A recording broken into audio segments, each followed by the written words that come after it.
Powered by the Montana Television Network. This is the 530 News on Q2, Montana's news leader. Good evening and thanks for joining us. I'm Russ Riesinger. We'll hear from Janelle a little later. Thousands more people test positive for the coronavirus, including 2 more Montanans.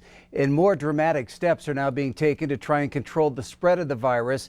And we're hearing some very sobering words from local doctors as well. 5 people have tested positive here in Yellowstone County so far. Riverstone Health Officer John Felton gave an update on the 3 latest cases, all people in their 20s.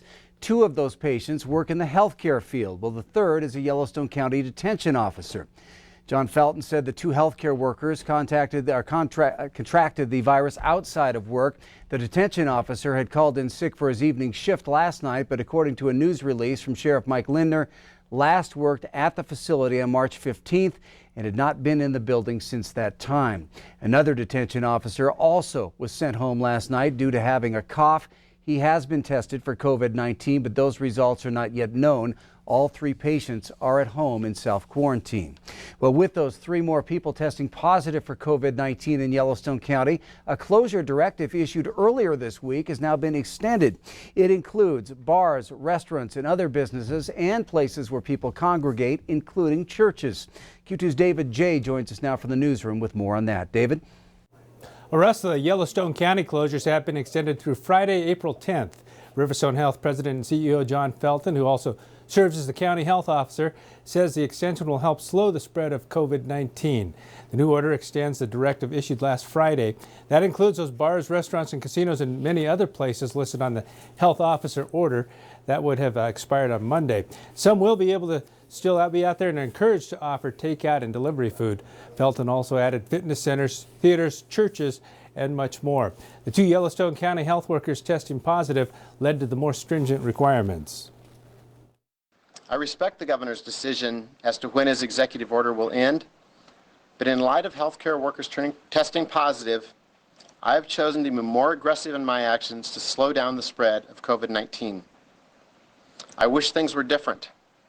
There really is no way to help keep the community healthy and our healthcare system able to care for those who will become ill other than to slow the spread of this virus. Unfortunately, temporarily closing places where people tend to gather in large numbers is the only way that we can help those who care for us to do so. And John Felton also said that temporarily closing the businesses will help Yellowstone County get back to normal. He recommends that those closed businesses plan now and procedures to protect workers and customers. Russ? All right, thank you, David. And joining Felton at that news conference were doctors from both St. Vincent and Billings Clinic. Both are calling this the most serious health threat that we've ever faced.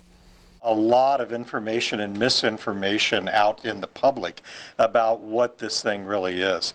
And in fact, I walked into my own hospital, had one of my own physician colleagues ask me just a week ago, don't you think that this is all a result of this being an election year? And I was really kind of stunned, because the issue really is this is a brand new virus that jumped from the animal world into the human population. We have no immunity that we have developed over time to this, so none of us in this room have immunity to this virus. If you don't take really aggressive measures to do the things that Mike says, to do the things that the public health department is doing to potentially quiet the virus down, and even if you do, there's a chance that it could overwhelm the health systems. Well, Governor Bullock today ordered statewide closures of dine-in food services and alcoholic beverage businesses to better help with the spread of COVID-19. Those closures start at 8 tonight. Besides restaurants and bars, it also includes other places where people may congregate. That includes gyms, movie theaters, casinos. The directive ends at 11:59 on March 27th for now, the same time as the school closures. On the one hand, that's just 1 week, but set it for that date because at the same time that school closures are set to expire. Well, both of those dates may well likely be extended to the extent that I'm directing closures under my authority at the governor's office. Just for the predictability of Montanans, I want to have them all on the same timeline. That doesn't necessarily mean that everything would open up at the same time, but I think it's just for simplicity. So while the statewide closure announced this week, the directive says only 1 week. That's to get uniformity overall with other closures. And as we told you at the start of the newscast, Governor Bullock also confirmed 2 new presumptive positive tests for COVID-19, a Madison County woman in her 50s and a Lewis and Clark County man in his 30s. Local gyms are feeling the effects from the coronavirus. Q2's Shaquille Cozart has more on that story. Gyms and health clubs have been forced to close their doors due to the coronavirus. We talked to a few of our local fitness facilities to better understand just how their closing has and will affect their plans for the future and the response of their members. Among those was Steep World Climbing Gym, where we talked to co-owner Heath Lilly. We're still busy at work here. We're trying to take this time as a chance to catch up on some things that we wouldn't normally be able to do. So, we're painting. We're still setting new routes and boulder problems, and we're just trying to fill in the gaps, and make the best of the situation. We had the chance to speak with owner of Black Orchid Yoga and Cycling Studio to hear his plans to still connect with and offer classes for his members. Obviously, where everything in business is going is an online platform, not only to be a place where people in Billings or our own members can do this, but I think that we can even hit a wider audience. And I think that everybody just has to kind of understand how to shift, stay positive, and keep moving forward. But yeah, we've definitely been talking about this for a long time, moving into, a Vivo channel, YouTube, where people can do this stuff while they're traveling. You know what I mean? And it's definitely just given us that time to kind of transform into that right now. We also had the opportunity to hear from Fuel Fitness on how they plan to offer a way for members to continue to work out in their own home. Those leaders in each location, we're working together to provide programming you can do in your own home. Limited equipment, limited space, and limited time, because that's what everybody's got going on at home right now.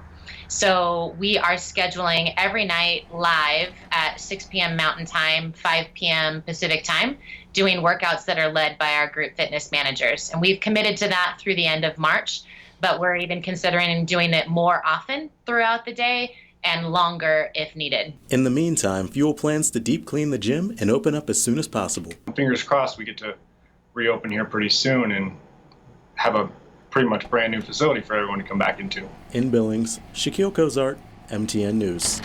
All right, thank you, Shaquille. And while some of the community is stocked up on food, there's another portion of the population that simply can't afford to do that. So Family Service is stepping up to help out.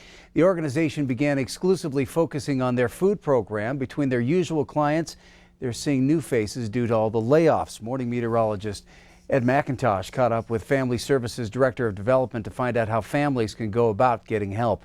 Right now, from 10 o'clock in the morning till 3 o'clock in the afternoon, Monday through Friday, we are open for people to come in. They need to bring in a picture ID, a recent piece of mail noting their address in Yellowstone County, and then documentation or notification of the number of people in their homes. So the names of the people that they live with.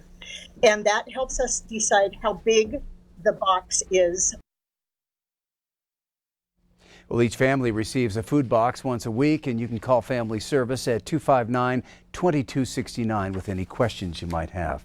It's well documented that our seniors are most at risk from the coronavirus. Unfortunately, many of the very programs designed to help that segment of our society are being pressed to the limit.